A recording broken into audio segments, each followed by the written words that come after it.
always. Right. Welcome everybody to the Conversation Hub. Bang on 9:30. Lovely to see anybody. And Volker, welcome again. Yeah, good to see you, Michael. How have you been? It's been an interesting week. We seem to have we've got a client really interested in the GC index, which we talk about quite a bit. And you and I agreed to have a catch up in person, which is always nice to discuss other projects. We've got I've got a former client that's under quite a bit of pressure from his shareholders. It's a public company, so I can't take too much, but that's been an interesting conversation I've tried to support them with. So, and I've discovered banners, and as everybody can now see, we have tap into discover about you, tap into discover about here as a gift link, so you can do the GC index for absolutely free. Just write to us. Anyway, I like that. We're going to do hidden truth of prioritization. Yeah, I'm excited about that. I'm a big productivity, if I say nerd, maybe is the right word. I don't know. So I always like a little bit of prioritization. So all curious. So when you talk about prioritization, do these questions come up with you? Oh,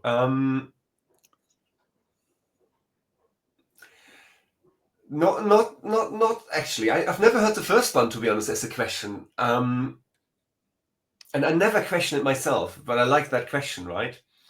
So to be honest, I'm of that category, and I found someone else who's like that yesterday in a session, which I really liked. I'm like, I'm not by myself, and so that's why I bring it up, because I think there will be some listeners out there going like, oh, actually, I can identify with that.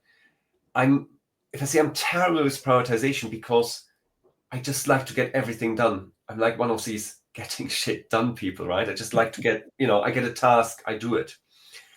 And I had to teach myself how to prioritize. And very timely, I listened to a podcast this morning in the gym about, not necessarily about prioritization, about knowing and accepting that you cannot finish all your work in a day, which means basically you have to prioritize things, right? You can't do everything. You can't do everything yourself. You might have to delegate, and you have to prioritize. So I had a hard time learning it, actually, because, I thought like, oh, I just get things done. But you need to really take your time and prioritize tasks. Sorry, long-minded answer when I've seen the questions. Well, it's really interesting because people go, well, why do we have a numbered order? And it's just simply this, that the team has decided what is the first thing they need to get done. Yeah. Now, if there's not a prioritized order, it means that people can rush off and say, well, I did number 10 on the list because that's a priority. Well, it's not as priority as number 9, and that's not as priority as number 8, and that's not priority as number 7. And so we've gone through a rigorous process of prioritization. Why do you do prioritization in your business? Me?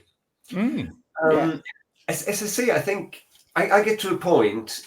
I mean, I think most of us have back-to-back meetings, right? And you have a half-hour gap in between where you don't really get any work done. I don't. Half an hour is not enough to get anything done. So this half hour becomes, I don't know, you spend some time on LinkedIn, you spend some time on your emails, you might go to the bathroom and that's about it, right? And then you're back into the cycle. So you get to the end of the day and you collect all these to-do lists and these follow-ups. And there's no way, as I say, when I was younger, I would have gone like, oh yeah, I just power through them, right? I work until 10 o'clock at night. But A, I have a life. B, not everyone needs those information straight away. And C, I need to prioritize what I do first. So I might do some important things first, and then I do other things, the next day. Or when do people need it by, rather than, this is when I got the task, if that makes sense. So I actually, funny enough, German efficiency, I blame that for it. But when I got a homework book back in the days, I think it was my mum who taught me that. Most people wrote down on the day what homework they got, whilst I wrote down on the days the homework was due. So I could always, look forward and go like, okay, I need this done by, I don't know, Thursday, which means I don't have to do it until Wednesday. But if I do it before, I can tick it off the list. So I learned it early on, but I'm still struggling because I like to get things done. Well, we'll come back to the getting things done. Yeah. I just wanted to close off with a numbered order by Yeah. saying the reason why you prioritize things is not because one is considered more important than another, although ultimately that is the reason. The reason why you do prioritization is because it's really quite a deep process of understanding return on investment, understanding timeline to cash, understanding what this means for your reputation in the market, what it means to your product portfolio, what it means to the work that you can actually deliver. How does this deliverable fit into your capacity? And if you start working on things that are not in the order of priority, you actually are discounting many of the things you've used to give it a priority in the first place. So, that's why it's important.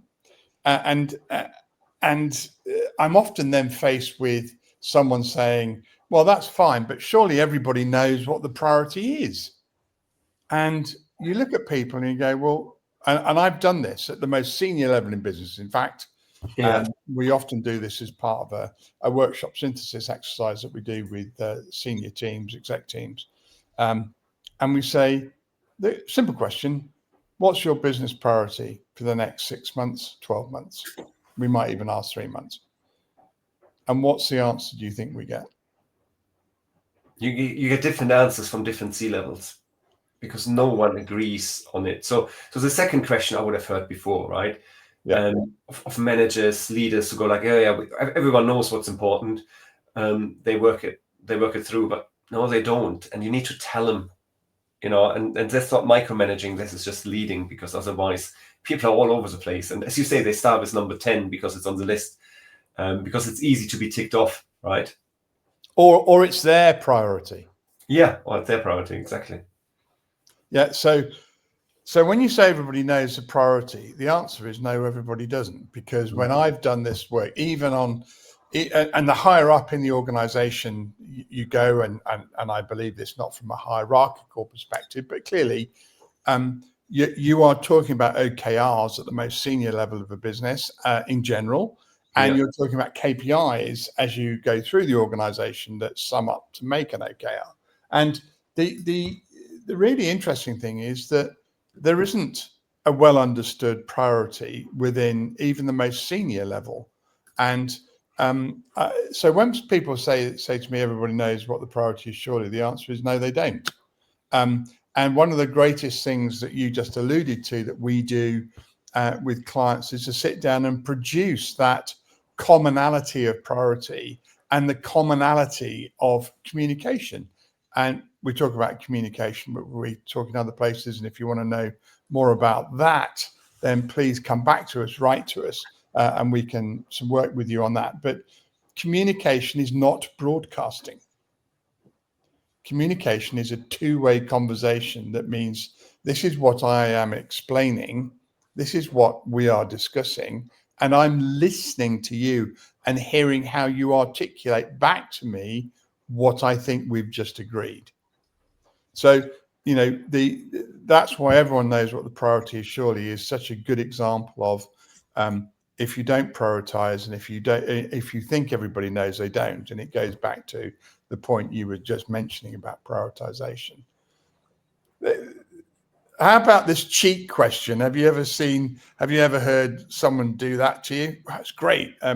We've got a number one priority here and a number one priority over there and another number one priority here.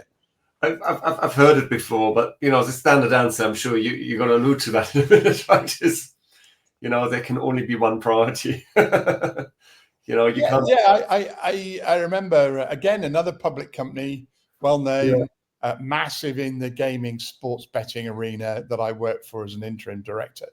And the CEO was famous for walking into meetings and saying, "Okay, what's our priority to get done?" And the exec will sit around and and tell him what the priority was, he said, great, that's the number one for that area. What's the number one for this area?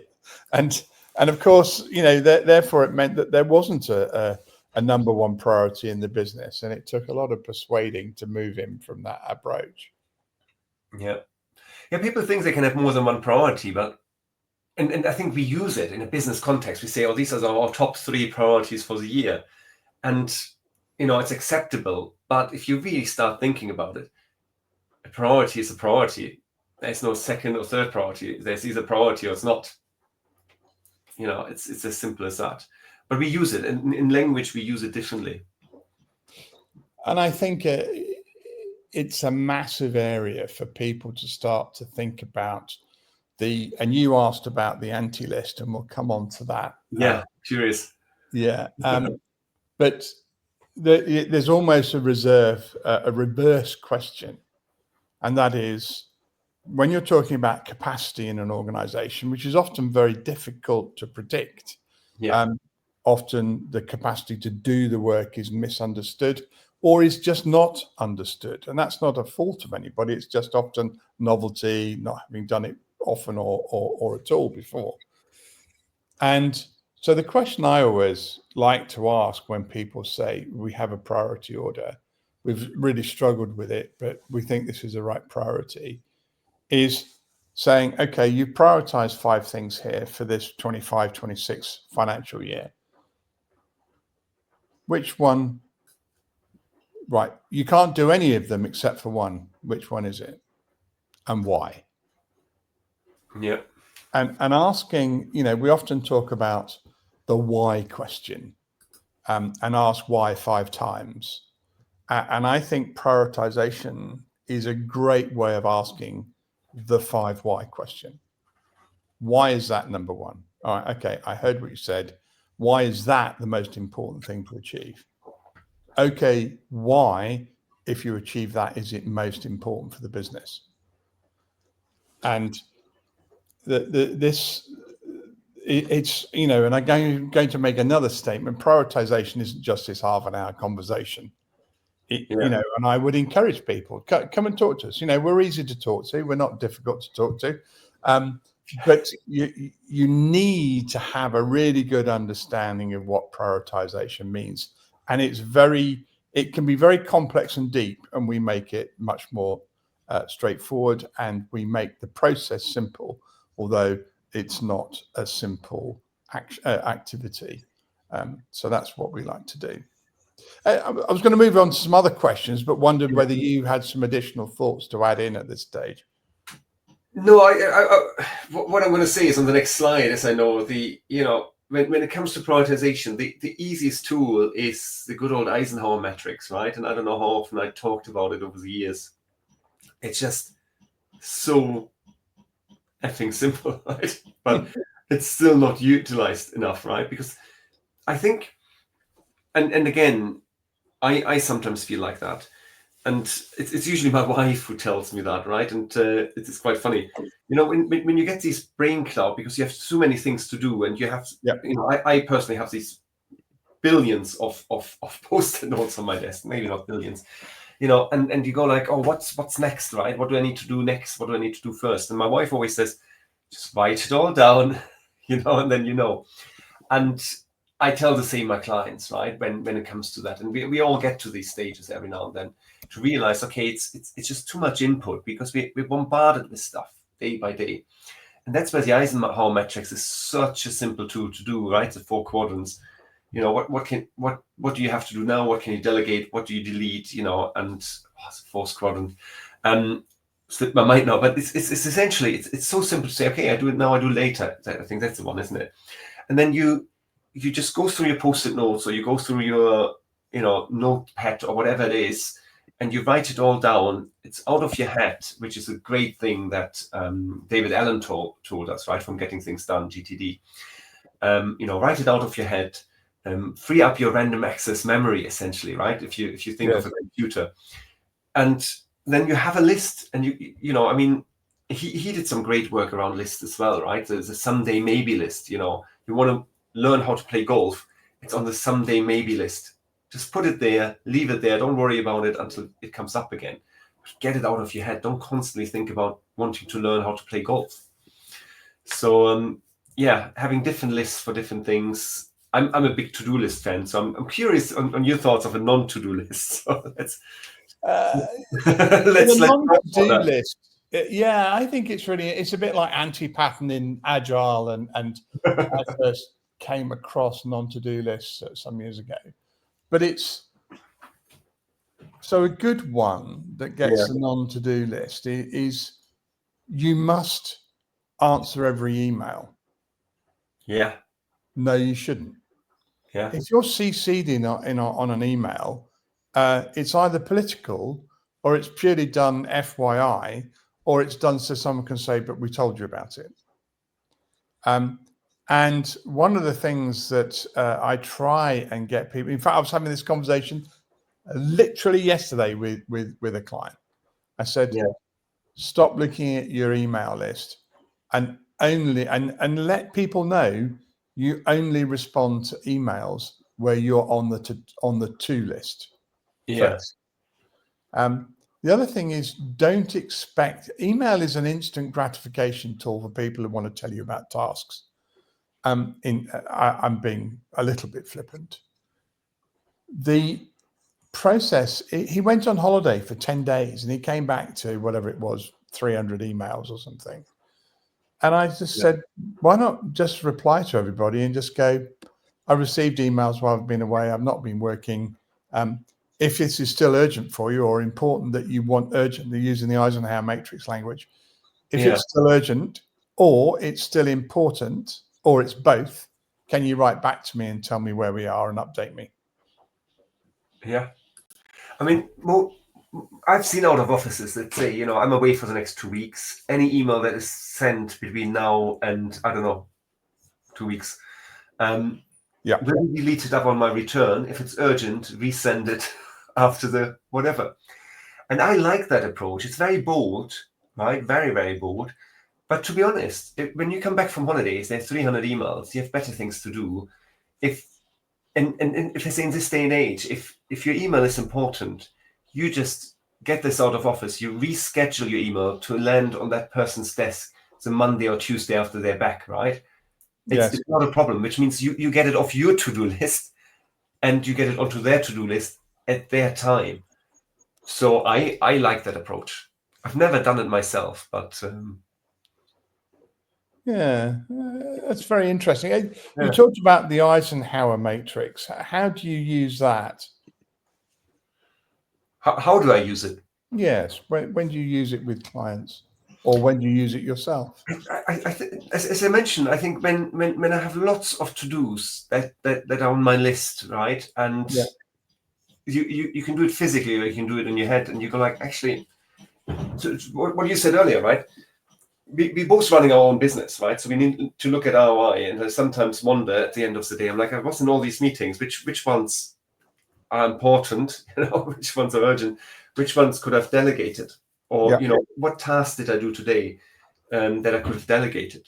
So something I'm debating at the moment is to get a VA, right? Someone who can do some of my lower level tasks that are pretty much 90% automated, but still need a human to execute it, right? So we're talking LinkedIn, social media, these kind of things. So what, think about what you really need to do and where's your time best spent. It's like, maybe that's too generic from an Eisenhower metrics point of view, but what's your skill set, right? Where do you excel? Where do you really add value, right? Especially if you're in a company. And if there are things you're just not good at, like for me, doing presentations, design work, don't give it to me, right? It's not me. Find out who else can do it, delegate it. And if you don't have someone in your company because you're one-man band like myself, buy someone in to do it. Outsource it. Don't spend hours and hours doing that, because your energy and your skill set is lying somewhere else. Focus on that where where you can make the boat go faster, right? Or where you can move the needle, depending which expression you want to use. So in my head, I use probably the Eisenhower matrix most days. So we Interesting. We've introduced the CWC prioritization grid with clients, and it was, without, let's not pretend that we didn't grab something from the Eisenhower matrix. Yeah. But I'm wondering whether I can actually share this screen, and let's just see if I can as we go forward.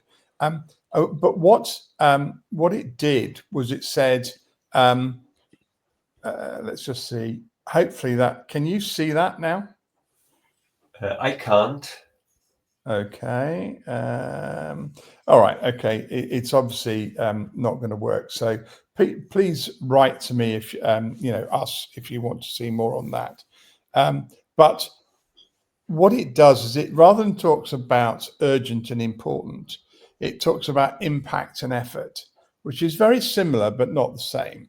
Yeah. And one of the things that I found, and because it was me who wrote it, but then we use with clients, is the argument. They say, oh, well, that's important. And someone else in the room will say, well, it's not as important as this. And then someone else in the room will say, well, actually, I think they're both sub-important to that. And so one of the things we talked about in prioritization earlier was how we made it simple, or simplified what is a complex process, and let's call it simple. And we talk about the grid, and in the grid we talk about impact. So what impact will this have for the business? And then we talk about effort. How much will it take us to actually do this? So that also adds, within your important and urgency, it also says, but what's actually our capacity to do this? It might be considered, from one hand, important, and it might even be considered urgent. But if we don't have the capacity to actually deliver it, why? So it goes back to the anti-to-do list. Why have we put it on our to-do list? Because we actually, we might say we want to design a new AI engine to achieve this element of AI that we think is poorly covered. Okay. Do we have the capacity to build an AI engine? No, we don't. So why are we prioritizing it? So, it's not just about, simple things. It is about simple things well understood. And, I think that we use the Eisenhower matrix with clients, but we also on occasion introduce the grid and get clients to think about, well, it's not just about urgent and important, but it's also about effort, and also about impact. So and it makes the grid it makes it 3 by 3 rather than 2 by 2. Yeah. So that's something we use a lot. Yeah. So with a non-to-do list, just coming back to that for a second. So what you described in terms of the, you don't reply to CC emails and things like that. Yeah. Or I get that. That makes sense. Yeah. But if I'm not mistaken, if I haven't misunderstood it, there's some people out there that say you need to have a non-to-do list, or literally, because for me, what you describe is almost like a rule, right? Yeah. Which you follow. But some people put things on a non-to-do list, things I do not do, and I'm like, it doesn't, it doesn't work for me like that, right? It's more for me a principle, right? That like, let's say, I don't know, emails you don't respond to, or certain things you don't do. But why do I need a list for that? Well, it's yes. The point of the list is that it helps. All of this, I think, structures your capacity. I think the Right. whole point of lists is to structure your capacity. It's not to say one thing is bad and another thing is good. Let's take something you said earlier that I often work with clients on their anti-to-do list. You said, I like ticking things off a list. My challenge is I put everything on the list and everything needs to get done. I can't let something not get done. Is that what you said? Have I paraphrased you? Yeah, kind of, yeah. Right. Do not say yes to everything is a classic, put it on the list. Yeah. And when you're coaching, that's a great question to ask, whether you're doing it more on a directed, principled sort of support advisor role, or whether you're doing it in a pure coaching role. You might say to your question, a pure coaching role, you might say, oh, what does that look like for you when you put everything on your, what you've just said, what does that look like for you? Oh, well, I'm busy doing everything. And how does that look for actual achievement for you? And you try and ask non-directed, although that was a bit directed, what we call clean language when you're coaching someone, to ask them about how their own behaviors, so the anti-to-do list is about behaviors, how their own behaviors are affecting actually their ability to deliver value. Yeah. So the question, so another one might be, yeah, I've been very busy today. Oh, really? Did you get time to stop and think? No. And you know, it's, you know, what's it that Stephen Covey said? Take time to sharpen your axe. Yeah. So, you know, how often do you hear the, sorry, I haven't got time to do that because I'm doing all these other things. So rather than sharpening your axe, what you're trying to do is fell trees with a blunt one. Yeah. And so I really do think there's some great behaviors. People, you and I have talked about this before. Do you put time in your diary as a blocked appointment time where you say, I'm not having that piece of time filled? That is occupied. I put it in every day, maybe at a different time or maybe at the same time. But you just say, if you want to talk to me before, you know, between the hours of 9 and 10, I'm not here. Yeah. Well, you can't say that. You just say, well, I have. Look at my diary. I'm busy. And that's just time when you spend in the office or in the kitchen or in the breakout area or wherever, but just thinking, just allowing your mind to relax. Ask, am I doing the high impact stuff or am I just busy? Yeah, exactly. And then you need to review that. So I review that on a regular basis. And particularly because I give people access to my calendar, right? So if you want to have a meeting with me, you can go on my LinkedIn profile and you can book some time. Yeah. And I have to time block, right? So if you know, like I can give you an example of today. You know, I had a meeting this morning. That's why I was literally on the dot in this meeting. And I have a meeting straight after this where I said, can we start 10 minutes later, please? So, you know, I can grab another coffee. But then I'm back to back until lunchtime because I didn't get time to block half an hour, or because, you know, no pun intended here, because I prioritize something else, because it's something important that comes in. And that's what often happens with time blocking, you know, and again, this is so interesting. So I often, like, there's one day, I'm not saying which day, I'm blocking a whole afternoon in the week just to do some work, right? That's my afternoon for admin and everything else. But if you called me up and you say, Volker, I want to book some coaching with you, do you have availability? I can then overwrite this and say, oh, my priority is, yes, I want to talk to a potential client. I have time that afternoon, right? And that's obviously putting me back in control of my diary, right? But what we often find, and particularly in big organizations, people just put, you know, oh, there's a gap in your diary, let's just put it in. And people do not realize that people need to work as well, right? It's not all about meeting. There's work to be done as well. And I'm not only talking emails, right? It's proper work, you know. You know, for myself, it's a lot of money. I love the way you've just delineated that. I'm not talking about emails. Some of it's proper work. Yeah, emails. You know, let's face it. Most emails these days you can just send. You know, with a half eye shut, right? like. Yeah. Or you get ChatGPT to reply to most of them, to the standard ones. But some emails have a huge to-do list attached to them, right? And that's the actual work you have to do before you can reply. So the email becomes a vehicle. Yeah, I just want to quickly cover the last couple of points because I'm conscious. Conscious of being running out of the time. And again, if something comes up in this that people want to reach out to us on, then please get in contact at marketing. As you see, it's running along the bottom of the screen. Yeah.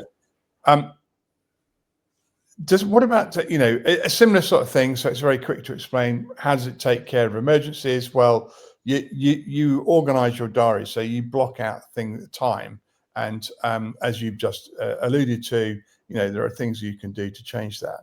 And one of the things I would say to people is just remember 80% of the value that you create is done with 20% of the time. And if you want to know more about Pareto and priority, then let's have a chat. We've come to the end of the half an hour. Wow, didn't that go fast? That went really fast, right? We made the boat go faster. Well, we'll have to get into another session on Pareto and priority. We'll do that another time. From me, it's a big thank you to everybody. Thank you for following and watching CultureWorks Consortium. I appreciate that very much, and we look forward to talking to you. And Volker. Yeah, thank you so much as well. And as always, I love talking all things productivity. So hit me up if you want to chat. Yes, Thank you. all good. Thank you, everybody. Bye-bye.